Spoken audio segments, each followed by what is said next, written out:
In today's video, I'm going to show you how to turn an AWS VPC into an Azure VNet.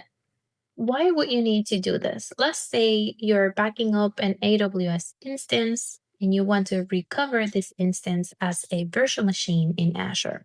You're going to need a similar network configuration if you want to have the same level of connectivity. And that's where N2WS can help. So let's go ahead and get started.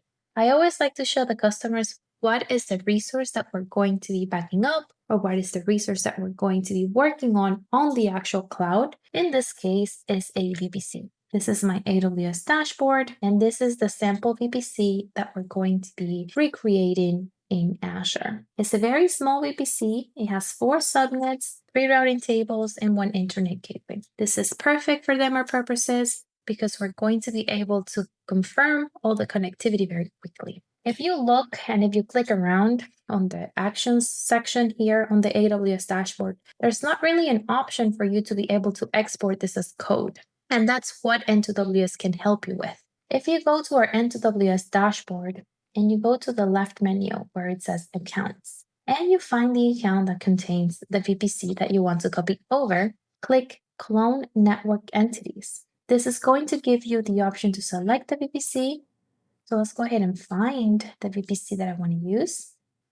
And if you were cloning the VPC to an AWS region or account, then you will complete the bottom section of the form. But in this case, what I want is a CloudFormation template of my VPC. I want this template as code so that I can do some work on it. So I'm going to press this and let the template download. After you download your CloudFormation template, you're going to receive a JSON file.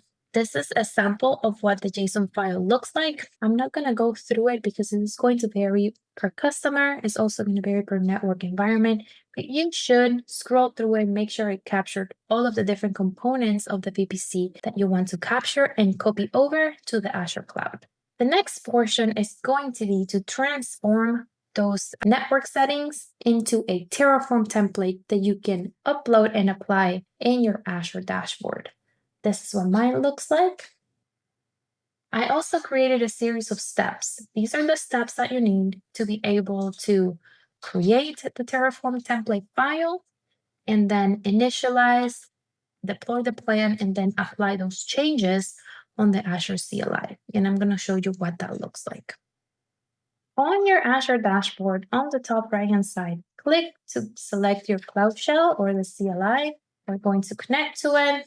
And remember that this is ephemeral storage. So if you make a mistake and you need to restart the session, just go all the way back to the beginning because unfortunately, it does not save your configuration changes. It has a little warning right here, but I've had this happen before. Just keep that in mind.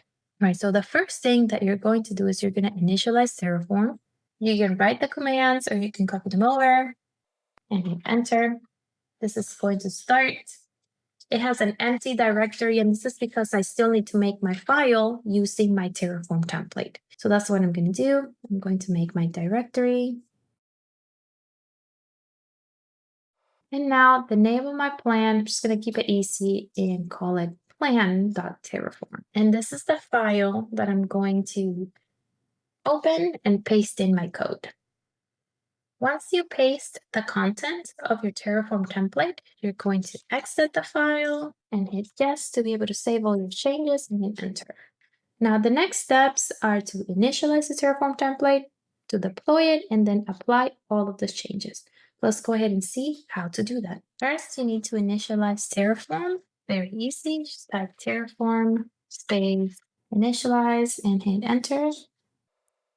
Then you're going to deploy the plan, and that is Terraform plan, and then the name of your file.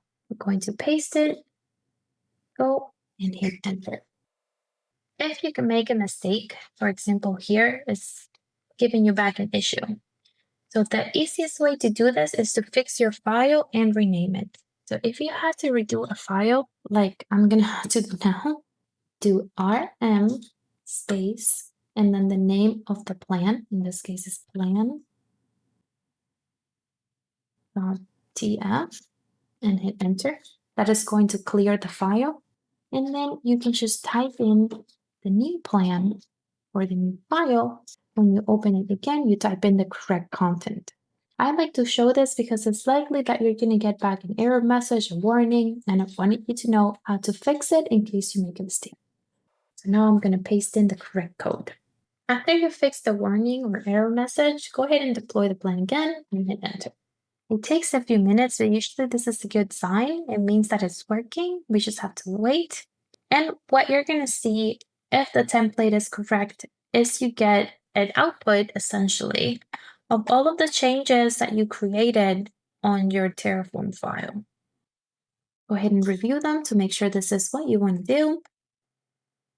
And if you like what you see, go ahead and apply the last option, which is Terraform Apply. Type Terraform Apply in the name of your Terraform template, hit enter and wait. It takes a few minutes for you to see the created resource, but I'm going to show you the expected output. If you go to your virtual networks, you're going to find the VNet that you created.